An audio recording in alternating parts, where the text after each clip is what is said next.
अंतिम इच्छा। समय के साथ साथ राजा कृष्णदेव राय की माता बहुत वृद्ध हो गई थी। एक बार वह बहुत बीमार पड़ गई। उन्हें लगा कि अब वे शीघ्र ही मर जाएंगी। उन्हें आम से बहुत था, इसलिए जीवन के अंतिम दिनों में वे आम दान करना चाहती थी। सो उन्होंने राजा से ब्राह्मणों को आमों को दान करने की इच्छा प्रकट की। वह समझती थी कि इस प्रकार दान करने से उन्हें स्वर्ग की प्राप्ति होगी। सो कुछ दिनों बाद राजा की माता अपनी अंतिम इच्छा की पूर्ति किए बिना ही मृत्यु को प्राप्त हो गई।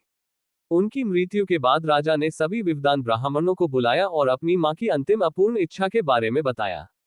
कुछ देर तक चुप रहने के पश्चात ब्राह्मण बोले, ये तो बहुत ही बुरा हुआ महाराज। अंतिम इच्छा के पूरा न होने की दशा में तो उन्हें मुक्ति ही नहीं मिल सकती। वे प्रेत योनि में भटकती रहेंगी। महाराज, आपको उनकी आत्मा की शांति का उपाय करना चाहिए। तब महाराज ने उनसे अपनी माता की अंतिम इच्छा की पूर्ति का उपाय पूछा।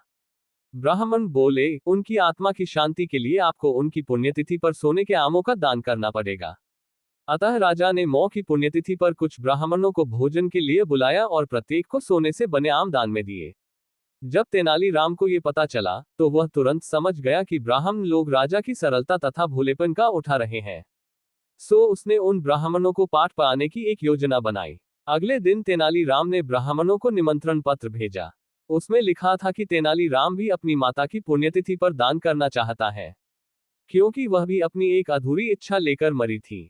जब से उसे पता चला है कि उसकी मां की अंतिम इच्छा पूरी न होने के कारण प्रेत योनि में भटक रही होंगी, वह बहुत ही दुखी है और चाहता है कि जल्दी उसकी मौ की आत्मा को शांति मिले। ब्राह्मणों ने सोचा कि तेनालीराम के घर से भी बहुत अधिक दान मिलेगा, क्योंकि वह शाही विदूषक है। सभी ब्राह्मण निश्चित दिन तेनालीराम के घर पहुंच गए। ब्राह्मणों को स्वादिष्ट भोजन परोसा गया। भोजन करने के पश्चात सभी दान मिलने की प्रतीक्षा करने लगे। तभी उन्होंने देखा कि तेनालीराम लोहे के सलाखों को आग में गर्म कर रहा है। पूछने पर तेनालीराम बोला, मेरी मां फोड़ों के दर्द से परेशान थी।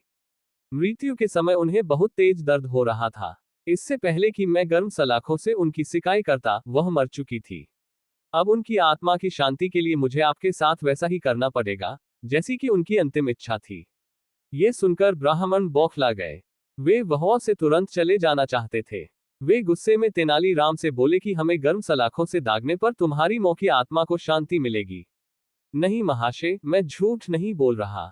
यदि सोने के आम दान में देने से महाराज की मौ की आत्मा को स्वर्ग में शांति मिल सकती है, तो मैं अपनी मौ की अंतिम इच्छा क्यों नहीं पूरी कर सकता।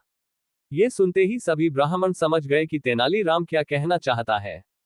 वह बोले, तेनालीराम, हमें क्षमा करो। हम वे सोने के आम तुम्हें दे देते हैं, बस तुम हमें जाने दो। तेनालीराम ने सोने के आम लेकर ब्राह्मणों को जाने दिया, परंतु एक लालची ब्राह्मण ने सारी बात राजा को जाकर बता दी। ये सुनकर राजा क्रोधित हो गए और उन्होंने तेनालीराम को बुलाया। वे बोले, तेनालीराम, यदि तुम्हें सोने के आम चाहिए थे तो मुझसे मांग लेते। तुम इतने लालची कैसे हो गए कि तुमने ब्राह्मणों से सोने के आम ले लिए। महाराज, मैं लालची नहीं हूं, अपितु मैं तो उनकी लालच की प्रवृत्ति को रोक रहा था। यदि वे आपकी मौ की पुण्यतिथि पर सोने के आम ग्रहण कर सकते हैं, तो मेरी मौ की पुण्यतिथि पर लोहे की गर्म सलाखें क्यों नहीं झेल सकते। राजा तेनालीराम की बातों का अर्थ समझ गए। उन्होंने ब्राह्मणों को बुलाया और उन्हें भविष्य में लालच त्यागने को कहा।